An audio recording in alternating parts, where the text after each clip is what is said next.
এক সন্ন্যাসী তার শিষ্যদের নিয়ে বসেছিলেন। সন্ন্যাসী হঠাৎই প্রশ্ন করলেন যে, বলো তো, আমরা যখন একে অপরের উপর রেগে যাই তখন চিৎকার করে কথা বলি কেন? শিষ্যরা কিছুক্ষণ চিন্তা করলেন। তাদের মধ্যে একজন বললেন, গুরুজি, আমরা যখন রেগে যাই তখন আমরা আমাদের মনের শান্তি হারিয়ে ফেলি। গুরুজি হেসে বললেন, আমরা আমাদের মনের শান্তি হারালেও একে অপরের তো কাছাকাছি থাকি। চিৎকার না করেও মনের কথা প্রকাশ করতেই পারি, কিন্তু আমরা তা না করে চিৎকার করি।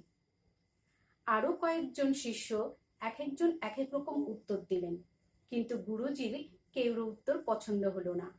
শেষে তিনি নিজেই উত্তর দিলেন। গুরুজি বললেন, আমরা যখন একে অপরের উপর রেগে যাই তখন আমরা হৃদয়ের দিক থেকে অনেক দূরে চলে যাই, আর তা ধীরে ধীরে বৃদ্ধি পেতে থাকে। যত বেশি দূরত্ব বাড়ে তত বেশি আমরা চিৎকার করি। হৃদয়ের এই দূরত্বই দুটি ক্রোধী মানুষকে চিৎকার করতে বাধ্য করে।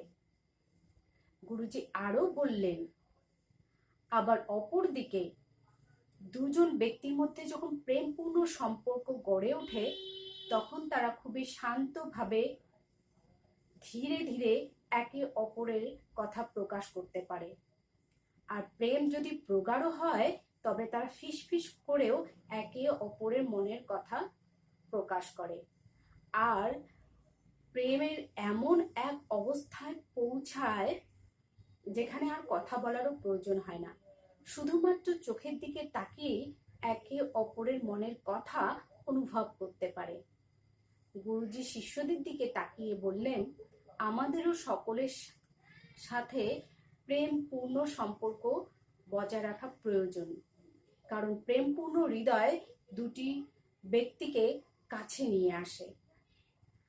আর রাগ করে, ঝগড়া করে হৃদয়ের দিক থেকে না আমরা এতটাই দূরে চলে যাই যে ফিরে আসা কঠিন হয়ে যায়।